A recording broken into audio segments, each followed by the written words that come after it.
ప్రముఖ ఆధ్యాత్మిక క్షేత్రం యాదాద్రి లక్ష్మీ నరసింహస్వామి ఆలయంలో భక్తులకు ఇప్పుడు డ్రెస్ కోడ్ తప్పనిసరి. యాదాద్రిలో ఇప్పటికే ఆలయ ఈవోతో పాటు సిబ్బంది కూడా డ్రెస్ కోడ్ పాటిస్తున్నారు. నరసింహస్వామిని దర్శించుకునేందుకు వచ్చే భక్తులకు కూడా అదే విధంగా సంప్రదాయ దుస్తులు ధరించేలా నిబంధనలు విధించాలని యాదగిరిగుట్ట దేవస్థానం నిర్ణయించింది. వివిధ సేవల్లో పాల్గొనే భక్తులు తప్పనిసరిగా సంప్రదాయ దుస్తులు ధరించాలనే నిబంధన జూన్ 1 నుంచి అమల్లోకి తీసుకొస్తోంది.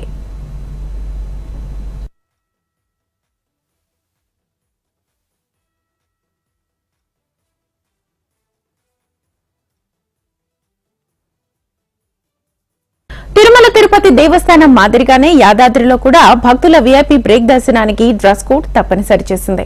స్వామివారి విరామ దర్శనానికి వచ్చే భక్తులకు ఈ నిబంధన తప్పనిసరిగా వర్తిస్తుందని తెలిపారు యాదగిరిగుట్ట దేవస్థానం ఈవో భాస్కర్ రావు. ఈ నిబంధన ప్రకారం నిత్య కళ్యాణం, హోమం, జోడు సేవ, శ్రీ సుదర్శన నారసింహ హోమం, శ్రీ సత్యనారాయణ స్వామి వ్రతాల్లాంటి కార్యక్రమాల్లో పాల్గొనే భక్తులు తప్పనిసరిగా సంప్రదాయ వస్త్రాలు ధరించాలన్నారు.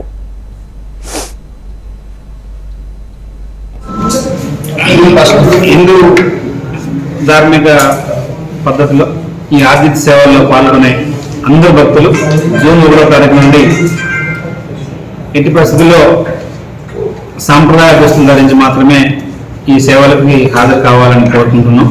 అది ఖచ్చితంగా అమలు చేయడం కోసం దేవస్థానం నిర్ణయం తీసుకుంది. సో కాబట్టి ఆర్జిత సేవల్లో బ్రేక్ దర్శనానికి వచ్చిన కళ్యాణాలకు, నిత్య కళ్యాణంలో పార్టిసిపేట్ అయినా, వ్రతంలో పార్టిసిపేట్ అయ్యే వాళ్ళు ఎట్లాగో దాంట్లో వస్తున్నారు. వాళ్ళతో పాటు కంపెనీ అయ్యే వాళ్ళైనా సరే, వ్రతంలో భార్యాభర్తలతో పాటు పిల్లలు అందరూ కంపెనీ అవుతారు. వాళ్ళు కూడా అందరూ కూడా సంప్రదాయ దుస్తులు ధరించి, అదేవిధంగా జోడు సేవల్లో వచ్చేవాళ్ళు, అభిషేకంలో, కళ్యాణాల్లో, ఏదైనా సరే ఆర్జిత సేవలు అంటే డబ్బులు పెట్టి వచ్చేవాళ్ళు అందరూ ఒకటే మాట, మన వాడుక భాషలో మాట్లాడాలంటే నామినల్ గా క్యూ లైన్లో వచ్చే వాళ్ళందరూ కూడా మనం దీన్ని వర్తింపజేయట్లేదు. ఈ ఆర్జిత సేవల్లో వచ్చేవాళ్ళు ఎట్టి పరిస్థితుల్లో కూడా సాంప్రదాయ దుస్తులు ధరించి వచ్చి సాంప్రదాయాలను నిలబెట్టుకున్నాం, హిందూ ధర్మాన్ని కాపాడుకుందామని నాయగా చెప్తున్నారు. హిందూ సంప్రదాయాన్ని ప్రతిబింబించేలా భక్తులు సంప్రదాయ దుస్తులు ధరించేలా చర్యలు తీసుకోవాలని యాదగిరిగుట్ట దేవస్థానం నిర్ణయించింది.